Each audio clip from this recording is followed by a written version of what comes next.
My friend Orlando shared this clip from Impaulsive with Logan Paul, and it really just rubbed me the wrong way. I was watching it, and I didn't watch all of it, but I watched just some parts of it, and I was flabbergasted because I don't think I've seen this super arrogant side to Logan and the lack of respect that he has for his friend and co-host. To do this kind of thing publicly, I think is honestly maddening. And it's very sad, especially as a podcaster myself with friends who I, host a podcast with.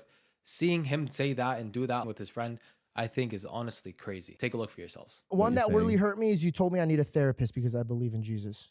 That one hurt me. No, I didn't. I said you need a therapist because Jesus isn't quite doing it for you, which is true. No, you didn't. I don't want to stand down. No, you didn't.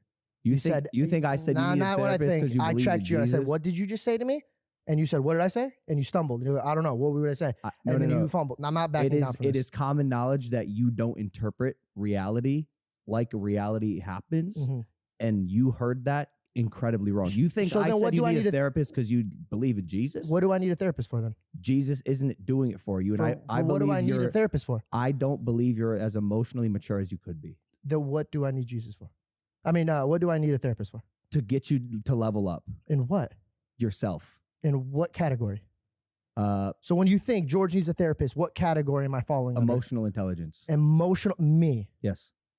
I'm not emotionally intelligent. Could you pick a time and frame any day of our life? Here's one. 3 weeks ago when you were sitting in that chair, you stormed off this exact podcast because you're upset about something a comedian said. No, I was upset that I finally discussed. Listen, I just answered your question. I'm not looking for rationalization about the thing. I just answered your question. Also, so you said in the past that you like it when people storm off. So I asked you, if I get upset and I want to storm off, is it cool? And you said, absolutely. Georgie, you left, bro. I'm going to jump in on that one. I'm not sure that that's representative of emotional intelligence. What happens in content is content, bro. It could be entertainment. There's a million things that could happen there. So after making up this random excuse of, you need a therapist because you don't have emotional intelligence, and then giving the reason that, you stormed off, I think storming off was actually the most emotionally intelligent thing that George could have done. And I think, honestly, maybe it's because he's a Christian that he has such high levels of emotional intelligence. Storming off was probably the best thing he could have done. He didn't sit there and get angry and throw a tantrum and start insulting. He got mad. He walked away. And then he says that that's something you discussed beforehand and that it's okay to do that. He didn't seem to have any contention with that point. And then your other co-host, I think his name is Mike, he jumps in and he actually agrees with George. And I think throughout this entire podcast, I haven't seen everything, but I've seen clips throughout. I think it's very clear that even his friends, even Logan Paul's friends, know that he is losing the plot.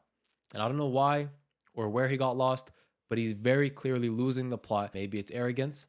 Maybe he thinks he's better. Maybe he has people that are pulling his strings and basically telling him he needs to say certain things. He needs to be anti-religion. He needs to be anti-XYZ. Regardless, we're going to do a full breakdown on the Three Muslims YouTube channel, inshallah. So stay tuned for that. Wassalamu alaikum wa rahmatullahi wa barakatuh.